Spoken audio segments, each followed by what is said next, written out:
Bendito seja o nome do Senhor, porque o Senhor é bom e a sua misericórdia dura para sempre. É realmente um prazer, uma alegria poder estar com você. Não sei nesse momento como está a sua vida, se você tem vivido aí momentos alegres de realização, de conquistas, ou quem sabe você esteja como tantos outros filhinhos de Deus, passando por adversidades, vivendo experiências de perda, de sofrimento, de dificuldades. Seja como for, que a presença do Senhor esteja com você. Eu tenho aprendido ao longo da minha própria vida que é a presença de Deus que faz toda a diferença em nós. Por isso eu desejo Deus para você. Eu desejo Deus na sua mente, no seu coração, Deus na sua vida, Deus na sua casa, na sua família, porque é a presença de Deus que dá sentido para a nossa existência. Eu gosto sempre de dizer que em Deus nós encontramos nossa origem e descobrimos nossa identidade. Em Deus nós entendemos o sentido, o propósito da nossa vida no momento presente. E é também em Deus que a gente olha para o futuro sem medo, porque há um destino glorioso para aqueles que confiam no Senhor. Bênçãos de Deus sobre você. Vamos orar um pouquinho, pedindo a iluminação do Senhor antes da gente abrir a Santa Bíblia. Pai querido, eu te peço, Senhor, fica comigo, ilumina-me. E com todos que estão agora acompanhando esta prece, Senhor, para que juntos nós compreendamos Tua Palavra e que esta seja alimento sólido, nutritivo para a nossa caminhada cristã. Eu oro a Ti, Pai, em gratidão, no nome santo de Jesus. Amém. Amém, amém. Vamos já então para a Palavra de Deus. Olha, a boca fala daquilo que está cheio o coração, não é? E eu quero dizer para você que nessas últimas semanas, últimos meses, na verdade, o meu coração está cheio dessa palavra aqui. Eu já abri a minha Bíblia no livro do profeta Malaquias, capítulo 4, e vou ler o verso 2. Última página do Antigo Testamento. Se você está acompanhando aí com a sua Bíblia, busca aí, última página do Antigo Testamento, profeta Malaquias, capítulo 4, e a gente vai ler o verso 2. Se você verificar o verso 1, você vai ver que há um juízo de Deus sendo anunciado para os ímpios, ou seja, para aqueles que rejeitam a graça do Senhor. E ainda no verso 1 se apresenta o extermínio completo do mal, do pecado. Mas o ponto está aqui no verso 2. Essa é a palavra que está no meu coração e que eu quero compartilhar com você. Há uma promessa, está escrito assim: mas para vós outros que temeis o meu nome, nascerá o sol da justiça, trazendo salvação nas suas asas. Saireis e saltareis, como bezerros soltos da estrebaria.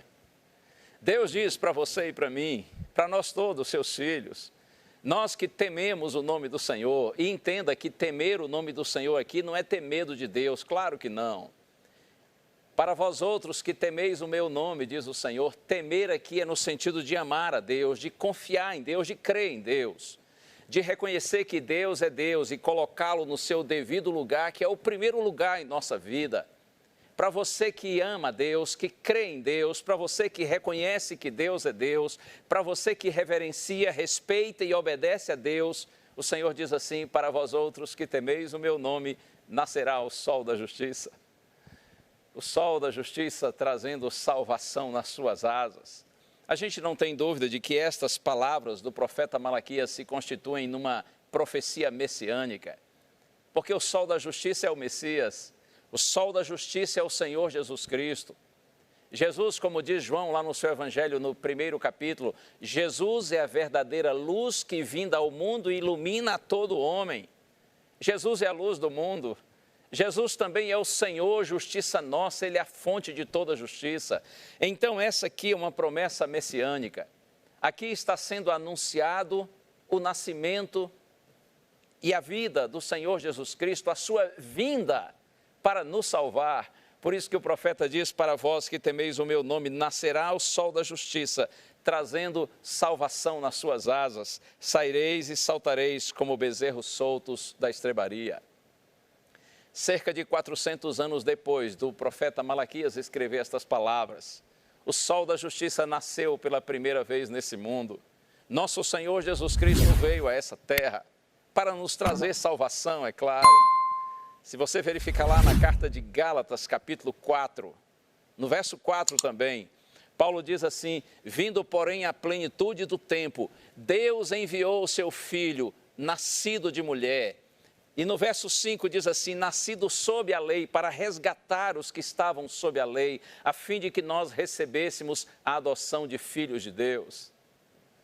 Que maravilha! Quando veio a plenitude do tempo, quer dizer, o tempo pleno, o tempo cheio, o tempo certo, o momento exato. Porque Deus sabe o momento exato de realizar a sua palavra, de cumprir as profecias bíblicas. O nosso Deus tem o controle da história nas suas mãos.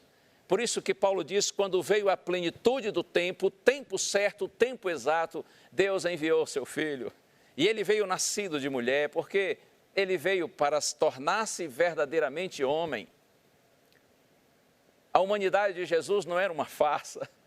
Jesus sentia frio, sentia calor, sentia cansaço, sentia fome, sentia sede, como nós todos sentimos. E mais que isso, na carta aos Hebreus, capítulo 4, verso 15, está escrito que ele foi tentado em todas as coisas à nossa semelhança, mas sem pecado. Veja, Jesus nasceu como nascem os pecadores, Jesus nasceu de uma mulher, mas Jesus não viveu como vivem os pecadores. Por isso que ele pode nos resgatar, nós que estávamos sob a lei, ou seja, debaixo da lei, condenados pela lei. Jesus nasceu como nascem os pecadores condenados, mas Jesus não viveu como vivem os condenados, como vivem os pecadores. Em momento nenhum Jesus condescendeu com o pecado. Por isso que esse Cristo bendito tornou-se, é e para sempre será o nosso maravilhoso Salvador. Vindo à plenitude do tempo, Deus enviou o seu Filho nascido de mulher. Quando a gente estuda as profecias do Antigo Testamento relativas ao Messias, a gente percebe que todas elas, nos mínimos detalhes, elas se realizam, elas se cumprem na pessoa do Senhor Jesus Cristo. E eu quero convidar você agora para o texto de Lucas. Inclusive foi desse texto aqui que eu tirei o título da nossa mensagem de hoje. Vamos lá? Evangelho escrito por Lucas. Vamos a Lucas no capítulo 2, a partir do verso 8. Lucas 2, a partir do verso 8. Está escrito assim na minha Bíblia: havia naquela mesma região pastores que viviam nos campos e guardavam o seu rebanho durante as vigílias da noite. E um anjo do Senhor desceu aonde eles estavam, e a glória do Senhor brilhou ao redor deles e ficaram tomados de grande temor. O anjo, porém, lhes disse: não temais, eis aqui vos trago boa nova de grande alegria, que o será para todo o povo. É que hoje vos nasceu na cidade de Davi o Salvador, que é Cristo o Senhor. E isto vos será por sinal, ou de sinal: encontrareis uma criança envolta em faixas e deitada em manjedoura. E subitamente apareceu com o anjo uma multidão da milícia celestial, louvando a Deus e dizendo: glória a Deus nas maiores alturas, e paz na terra entre os homens, a quem Ele quer bem. Não é maravilhoso isso? A Bíblia diz que pastores estavam nos campos, lá juntinho da cidade de Belém, cuidando das suas ovelhas durante a noite. Aqueles mesmos campos onde séculos antes, o jovenzinho Davi, o pastorzinho de Jessé, cuidava das ovelhas de seu pai. Lá estavam os pastores durante a noite cuidando das suas ovelhas nos campos próximos a Belém, quando de repente o anjo do Senhor apareceu para eles. E o anjo trouxe o anúncio de boa nova, ou em outras versões, boas novas, de grande alegria. Outro dia eu estava pensando, por que esses anjos foram falar com os pastores? Por que não se apresentaram aos rabinos, aos mestres de Israel, aos sacerdotes, aos grandes conhecedores das profecias bíblicas? Por que aos pastores, que eram homens simples, iletrados, incultos, considerados no contexto social insignificantes, quase invisíveis, marginalizados pela sociedade, pastores de ovelhas? Porque os anjos foram falar com estes e não com os mestres de Israel? É que, infelizmente, os mestres de Israel, apesar de terem conhecimento, eles estavam com o coração fechado para Deus. E esses simples homens, durante o seu trabalho, durante a noite, muitas vezes eles olhavam para o céu e eles diziam: Senhor, quando virá o Messias? eles conversavam a respeito da promessa de Deus, da vinda do Messias. Eles oravam a respeito disso, eles esperavam o cumprimento da promessa. Por isso que o Senhor se manifestou a esses seus filhinhos, aqueles que o buscavam com sinceridade. O céu se abriu para eles e a luz e a verdade de Deus se manifestou diante dos seus olhos. E é claro que quando viram o anjo ficaram assustados, afinal de contas não é todo dia que a gente vê anjo, não é? E olha só o que está escrito, o anjo disse assim: não tenham medo, eu trago para vocês boas novas de grande alegria. Não fiquem assustados. E essas boas novas, disseram os anjos, elas são para todo o povo, não são apenas para vocês, porque essa é uma mensagem grandiosa. Essa é uma mensagem extraordinária, que o mundo inteiro precisa saber, precisa conhecer. Eu trago para vocês boas novas de grande alegria, que será para todo o povo, porque hoje na cidade de Davi nasceu o Salvador, que é Cristo. Oh, louvado seja o Senhor! Ele veio, o Salvador. A palavra evangelho, inclusive, significa isso, boas novas de salvação. O evangelho é o próprio Cristo. E Cristo é a nossa salvação. Jesus constitui-se em boas novas de grande alegria. E os pastores, está escrito aqui, olha, os anjos disseram para os pastores que eles encontrariam a criança deitada numa manjedoura. Manjedoura, você sabe, é uma espécie de coxo, onde os animais se alimentavam. O primeiro bercinho de Jesus foi uma manjedoura, e ele estava envolto em faixas, em panos. O Rei dos céus deixou suas vestes reais, deixou sua coroa de glória, deixou toda a honra que recebia e desceu a este mundo. Ele tornou-se homem e habitou entre nós, revestiu de humanidade a sua divindade. Cristo cruzou o abismo que separava o céu da terra. Nosso Senhor Jesus Cristo invadiu nosso caos, nosso vale de trevas e morte. Deus veio encontrar-se com a humanidade perdida para nos trazer boas novas de grande alegria, boas novas de salvação. E olha que fantástico aqui no verso 13, está escrito assim: e subitamente apareceu com o anjo uma multidão da milícia celestial, louvando a Deus e dizendo glória a Deus nas maiores alturas e paz na terra entre os homens a quem Ele quer bem. O véu que separa os homens do mundo invisível foi removido por um instante, e esses pastores tiveram o privilégio de contemplar os anjos glorificando a Deus e dizendo glória a Deus nas maiores alturas e paz na terra entre os homens. As boas novas de salvação, elas têm origem em Deus, e elas glorificam a Deus, e elas trazem paz aos homens. Em Romanos capítulo 5, verso 1, Paulo diz assim: justificados, pois, mediante a fé, temos paz com Deus por meio do nosso Senhor Jesus Cristo. É através do Senhor Jesus Cristo que nós, seres humanos, afastados de Deus em decorrência do nosso pecado, somos justificados, somos perdoados, e por meio da fé somos religados a Deus. Agora nós temos paz com Deus por meio do nosso Senhor Jesus Cristo. E eu vou continuar a leitura agora do verso 15 ao verso 20.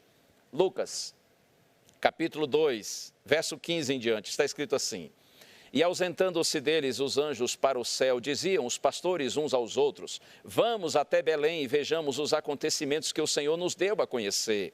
Foram apressadamente e acharam Maria e José e a criança deitada na manjedoura. E vendo-o, divulgaram o que lhes tinha sido dito a respeito deste menino. Todos que os ouviam se admiravam das coisas referidas pelos pastores. Maria, porém, guardava todas estas palavras, meditando-as no coração. Voltaram então os pastores, glorificando e louvando a Deus por tudo o que tinham ouvido e visto, como lhes fora anunciado. Os pastores correram para Belém e lá encontraram o menininho na manjedoura e ao lado seus pais, José e Maria. E os pastores adoram Jesus, e então eles saem divulgando, eles saem falando para todas as pessoas aquilo que eles tinham visto, aquilo que eles tinham ouvido, eles saem glorificando a Deus e anunciando para todos a experiência gloriosa que tiveram e anunciando para eles que o menino Jesus, o Messias, havia nascido. É verdade que foi diferente do que eles imaginavam. Havia uma expectativa em Israel, entre os pastores, entre os religiosos, entre todas as pessoas, de que o Messias cumpriria apenas o aspecto triunfante e glorioso. Eles não estavam compreendendo que as profecias indicavam também para uma experiência de sofrimento do Messias. Então eles jamais imaginavam que iriam encontrar uma criança dentro de uma manjedoura, numa estrebaria, e esse menino seria o Messias. Eles não imaginaram isso, mas apesar de ter sido diferente do que eles pensaram, eles creram. Porque eles eram pessoas simples, eram pessoas sinceras, e eles saíram divulgando, porque assim mesmo, quando Jesus se revela a nós, nós o revelamos aos outros. E essa, inclusive, é a nossa grande missão. E quando eu digo nossa, eu me refiro de todos aqueles que creem que Jesus Cristo é o Salvador. Essa é a nossa grande missão. A missão de nós anunciarmos ao mundo de que Jesus Cristo nasceu. Só que a nossa missão ainda é maior do que a missão dos anjos que vieram dar o anúncio, ou dos pastores que saíram divulgando para todos. E quando eu digo que nossa missão é maior ainda, porque hoje a gente já sabe que ele veio, porém a gente sabe muito mais que isso.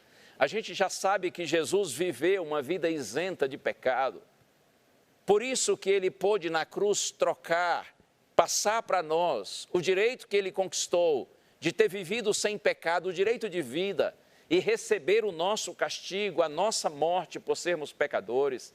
Hoje a gente pode dizer para o mundo que Jesus nasceu, mas que também Jesus viveu sem pecado, por isso ele venceu o desafio. Hoje a gente pode dizer para o mundo que Jesus morreu na cruz, mas a sua morte não foi uma derrota, foi uma gloriosa vitória, porque com sua morte Jesus abriu a porta da salvação para todos quantos queiram. E tem mais, hoje a gente pode dizer para o mundo que o Cristo que morreu também ressuscitou em glória. Sim, nós não adoramos um Cristo morto, nós adoramos um Cristo vivo, um Cristo que venceu a morte. A gente pode anunciar isso para o mundo com convicção. E tem mais, o Cristo que ressuscitou e voltou para o céu, ele não está inativo lá. Ele está olhando para nós, ele está cuidando de nós, ele está intercedendo por nós no santuário celestial. E uma outra grande notícia que o povo de Deus precisa dar para todo mundo é que esse Cristo bendito virá uma segunda vez. Ele virá de maneira gloriosa, audível, visível, real, corpórea, majestosa. Oh, sim, essa é a minha missão, essa é a sua missão. Se você crê em Jesus Cristo como seu Salvador pessoal, você e eu, nós todos, temos boas novas de grande alegria. E é um privilégio para a gente enorme comunicar essas boas novas. Essa é a missão da igreja, essa é a missão do novo Israel, do Israel espiritual de Deus na atualidade. Assim como os anjos comunicaram aos pastores e os pastores divulgaram para as pessoas, nós devemos divulgar a todos que o Senhor é Deus, ele tem o controle da história nas suas mãos. Nós viemos de Deus e voltaremos para Deus. Nós devemos anunciar a todos que Jesus sofreu nossa merecida morte para que nós desfrutemos a sua merecida vida. Devemos anunciar ao mundo que o inimigo foi derrotado. Na cruz, Jesus esmagou a cabeça da serpente. Nós devemos anunciar ao mundo que há vida, a salvação e a vitória em Jesus Cristo, vitória sobre o pecado, vitória sobre o diabo, vitória sobre a morte, a vitória em Cristo para todos quantos queiram. Nós devemos anunciar para a maior quantidade possível de gente, no tempo mais rápido possível, de que há boas novas, de grande alegria, por meio do nosso maravilhoso Senhor Jesus Cristo. Agora, você poderá estar me assistindo e pensando assim, pastor, como que eu posso fazer isso? Eu sou uma pessoa tão simples. Como eu posso fazer isso? Como eu posso ser usado por Deus para comunicar o Evangelho se eu sou uma pessoa simples e tenho muitas limitações? Ouça isso aqui. A palavra de Deus diz que quando você se converte ao Senhor, Quando você recebe Jesus como seu Salvador e você interioriza essas boas novas de grande alegria, e você nasce de novo, você se converte, então a palavra de Deus diz que o Espírito Santo, ele concede a você dons espirituais. Esses dons espirituais são habilidades concedidas por Deus para que nós cumpramos essa missão de pregar, de evangelizar. Todos os filhos de Deus, eles recebem um ou mais dons espirituais. E os dons espirituais, eles cooperam para a edificação da igreja, para a construção da igreja. E eu poderia dizer para você que a edificação da igreja é a mesma coisa que a expansão do reino de Deus. E o reino de Deus, ele se expande no mundo quando novas pessoas são alcançadas com as boas novas de grande alegria. E elas recebem essas boas novas, são abençoadas e transformadas e se tornam novos discípulos de Cristo. Você compreende? Então vou repetir. Os dons espirituais, eles cooperam para edificar a igreja ou mesmo para expandir o reino da graça de Deus nesse mundo. A igreja é edificada, o reino se expande quando novas pessoas são alcançadas com o evangelho e elas aceitam a mensagem de salvação. Elas recebem Cristo como seu Salvador pessoal e conscientemente elas passam a seguir Jesus e se tornam novos discípulos de Cristo. Não importa qual é o seu dom ou quais são os seus dons. Permita-me uma coisa, eu vou abrir meu coração para vocês. Eu fico triste quando vejo alguns pregadores passando a ideia de que a gente só está sendo efetivo na obra da pregação do Evangelho quando nós realizamos uma atividade missionária evangelística específica. Alguns, assim, promovendo aquilo que gostam de fazer e que sabem fazer bem feito, eles insistem no sentido de que você só está sendo eficaz na obra de Deus quando você faz aquela atividade específica. Permita-me a franqueza, não é assim. Existem muitas atividades, muitos dons, os dons são diversos.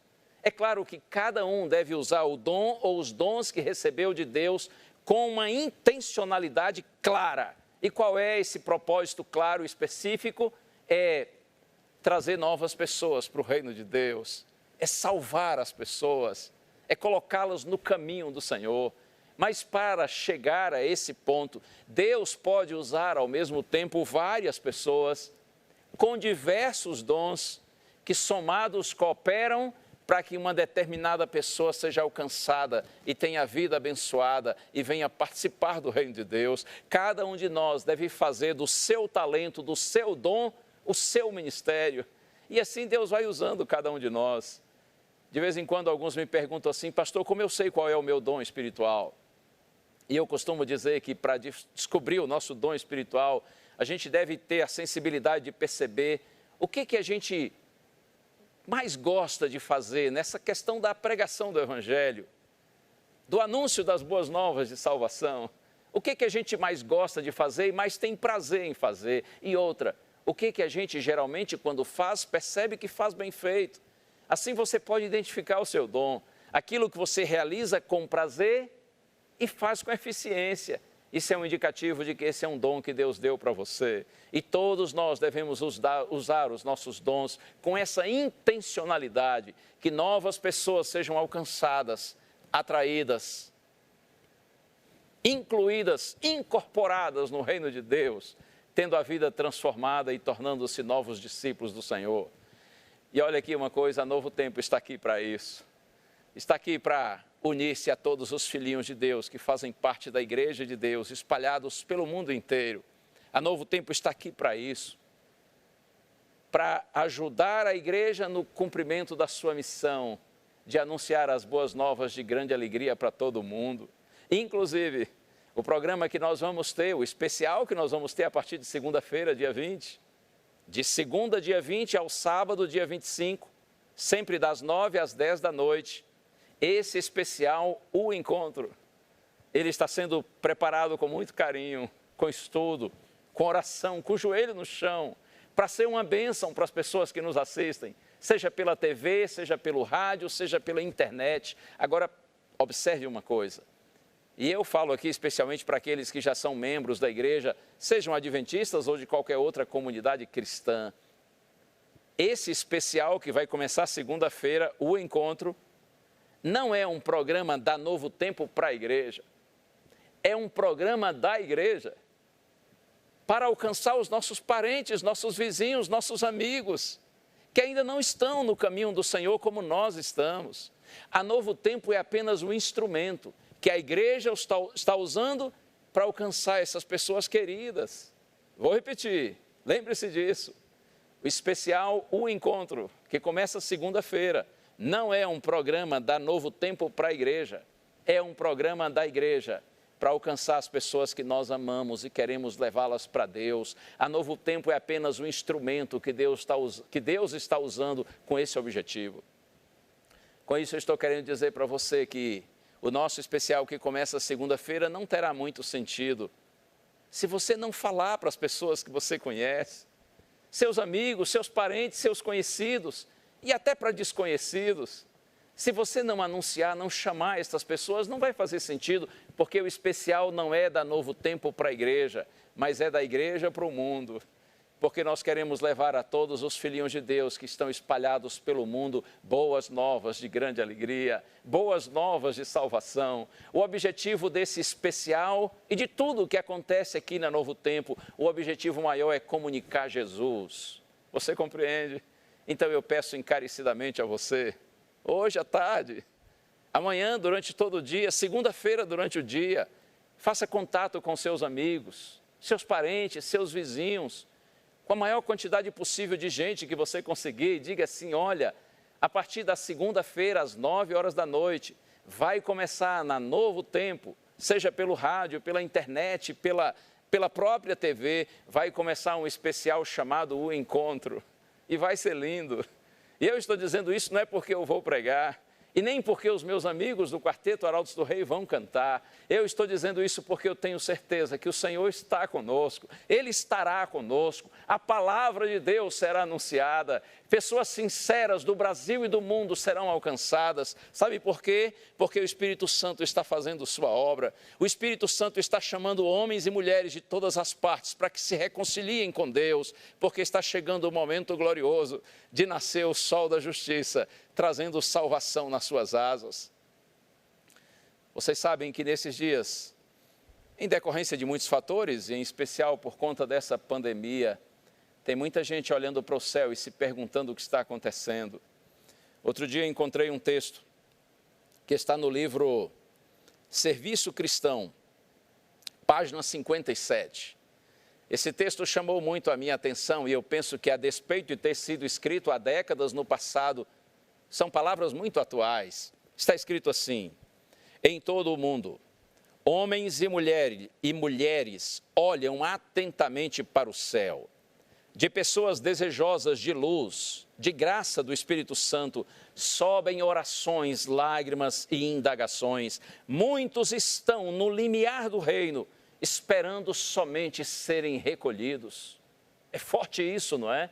Eu faço questão de repetir para você, em todo o mundo, homens e mulheres olham atentamente para o céu. De pessoas desejosas de luz, de graça do Espírito Santo, sobem orações, lágrimas e indagações. Muitos estão no limiar do reino, esperando somente serem recolhidos. Há muita gente pelo mundo afora que está olhando para o céu e se perguntando o que está acontecendo. E esses filhinhos de Deus precisam de respostas claras, diretas e objetivas, além de verdadeiras. E nós temos essas respostas. Resposta que vem da palavra do Senhor. Nós temos essa resposta. E esses filhinhos de Deus, quando forem alcançados com essa mensagem que nós pregamos, eles serão atraídos para o reino de Deus. Eles se tornarão novos discípulos de Cristo e terão a vida transformada. Inclusive, é por isso que o nosso adversário maior, o inimigo de Deus e também nosso inimigo, o diabo, é por isso que o diabo tenta calar a igreja. É por isso que ele tenta fazer com que você não use os seus dons espirituais intencionalmente para alcançar novas pessoas para o reino de Deus. É por isso que o diabo tenta nos calar. Ele tenta fazer com que a igreja de Deus se torne um clube espiritual voltada para si mesmo e não para os outros, e não para comunicar boas novas de salvação, porque o diabo sabe que se nós pregarmos e pregarmos com toda sinceridade, tanto por nossas palavras como por nossa vida, há muitos ainda destes que estão no limiar do reino, que serão trazidos para dentro do reino, se reconciliarão com Deus, terão paz com Deus e encontrarão a salvação que há em Jesus Cristo. É por isso que o inimigo tenta nos calar, mas em nome de Jesus ele não nos calará. Oh, não! A igreja vai continuar firme cumprindo sua missão. O inimigo sabe, inclusive, todas as coisas que nós sabemos. Claro que ele sabe.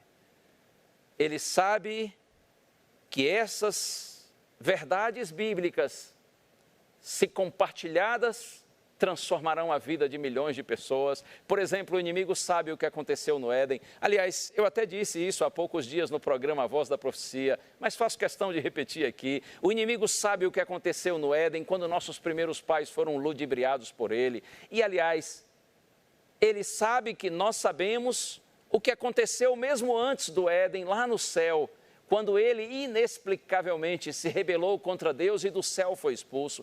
Ele conhece o que nós conhecemos, o que aconteceu no céu, o que aconteceu no Éden.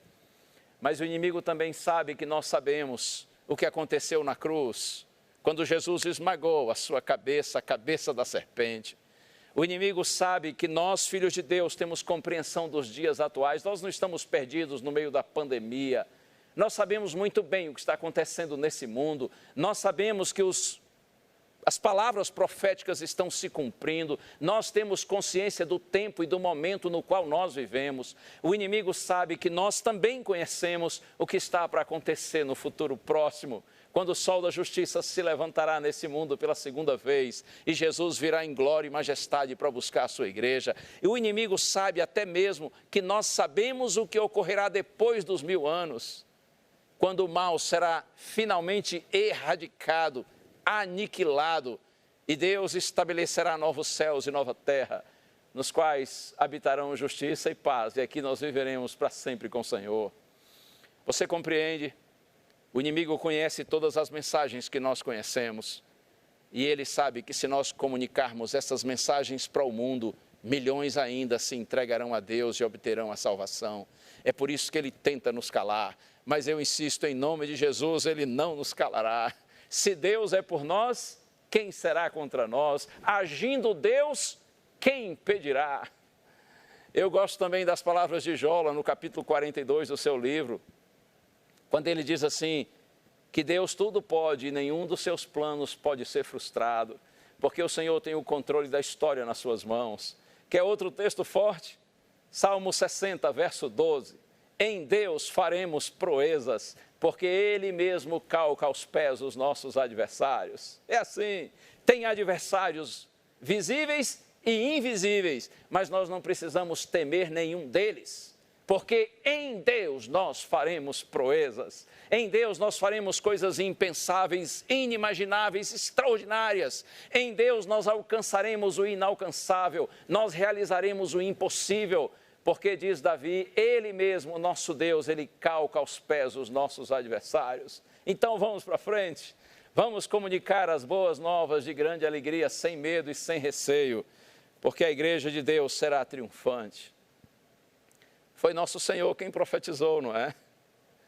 Mateus capítulo 24, verso 14, quando falava dos últimos acontecimentos, prenúncios do fim, Jesus disse assim, e este evangelho do reino será pregado em todo o mundo, ou por todo o mundo, para testemunho a todas as nações, então virá o fim. Foi Jesus quem disse, este evangelho do reino, essas boas novas de grande alegria, essas boas novas de salvação, essa mensagem será pregada por todo o mundo, porque todos os homens precisam saber, todos os homens merecem saber. Se eles vão dar atenção a essas mensagens ou vão rejeitá-las, isso é uma questão deles. Porém, todos os homens precisam saber, todos os homens merecem saber. Por isso Jesus disse, o evangelho, as boas novas de grande alegria, serão pregadas por todo o mundo, para testemunho a todas as nações. E você me dirá, pastor, mas como que isso vai acontecer?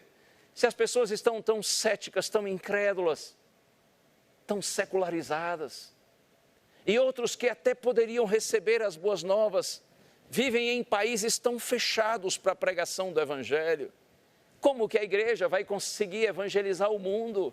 Eu não sei, mas eu sei que vai. Sabe por quê? Porque foi Cristo quem disse que será assim. E a palavra de Deus é fiel e verdadeira, ela se cumpre, ela se realiza no tempo certo. Haverá uma segunda plenitude do tempo. O Evangelho será pregado e então virá o fim. Mas olha aqui uma coisa, é o fim dessa realidade presente. De caos, de dor, de sofrimento. É o fim do mal e da maldade. É o fim daqueles que rejeitam a graça de Deus e optam pelo pecado, e o pecado gera morte. É a destruição final do império das trevas. Mas creia, este fim, na verdade, será o início de um novo tempo, de uma nova era. Essa sim será uma nova era. Vai ser o começo de uma nova vida para aqueles que amam o Senhor e têm procurado andar nos seus caminhos. Louvado seja o nosso Deus, porque já está chegando o dia quando o sol da justiça nascerá a segunda vez, trazendo salvação nas suas asas. Eu acho tão interessante como o profeta Malaquias termina o verso que eu li no início da mensagem, Malaquias 4, verso 2. Para vós outros que temeis o meu nome, nascerá o sol da justiça, trazendo salvação nas suas asas. E ele diz assim, saireis e saltareis, como bezerros soltos da estrebaria. Eu não sei se você já viu uma cena assim. Se você mora no campo, certamente vê isso com frequência. Ou mesmo que não mora no campo, mas talvez você já viu. Quando o dono da fazenda abre a porteira do curral e o bezerrinho sai pela primeira vez, pelo campo aberto, dando saltos, parecem saltos de alegria. É como se o bezerrinho estivesse comemorando sua vida, sua liberdade, curtindo a vida. Eu acho tão interessante quando o profeta Malaquias, tentando expressar a alegria dos salvos, ele diz assim, saireis e saltareis como bezerros soltos da estrebaria. A nossa alegria vai ser tão grande quando o sol da justiça se manifestar pela segunda vez, quando nós recebermos a salvação definitiva e gloriosa, que nós vamos dar saltos de alegria, comemorando nossa vida, nossa liberdade, glorificando nosso Deus, e então nós estaremos para sempre com o Senhor. Eu quero convidar você a não somente receber as boas novas de alegria no seu coração, mas em nome de Jesus também compartilhe essas boas novas. Peça a Deus que lhe ajude a identificar quais são os seus dons espirituais e use-os intencionalmente para alcançar novas pessoas para o reino de Deus. Deus, mais do que em qualquer outro tempo, está chamando sua igreja para que todos nós nos coloquemos à sua disposição para o seu serviço. E o ponto central do serviço dos filhos de Deus nesse mundo, não se esqueça disso, é comunicar as boas novas de grande alegria.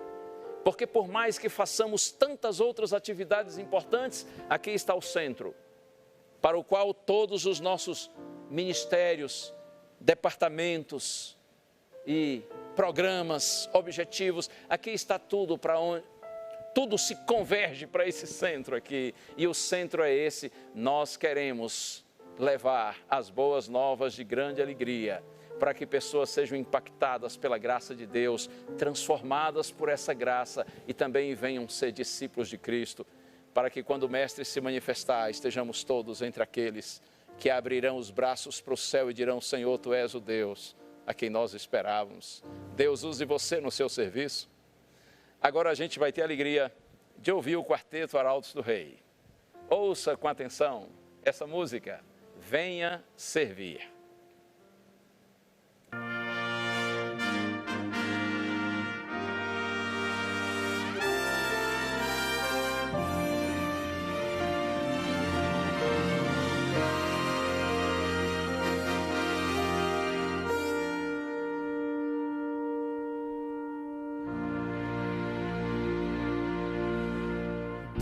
nos chama para servir e o seu nome proclamar, levando o evangelho a cada bairro e a cada lar. Procura homens de valor, de fé e comunhão, de coração repleto do puro amor cristão.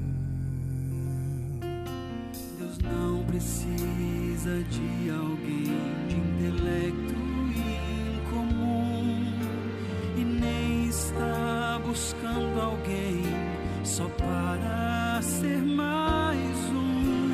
Embora chame a muitos, bem poucos querem vir. Vem então você servir. Venha com coragem, amor e compaixão, cheio de bondade e santa convicção, sem temer a morte, se Cristo lhe pedir. Venha então você servir. Deus chama aqueles filhos que um dia transformou e quer mostrar ao mundo que a verdade triunfou. São poucos, não são muitos, mas são cheios de poder. Junto a esses quer você. Venha com coragem, amor e compaixão, cheio de bondade e santa convicção, sem temer a morte, se Cristo lhe pedir. Venha então você servir. Venha com coragem, amor e compaixão, cheio de bondade e santa convicção, sem temer a morte, se Cristo lhe pedir. Venha então você servir. Venha então você servir. Venha então você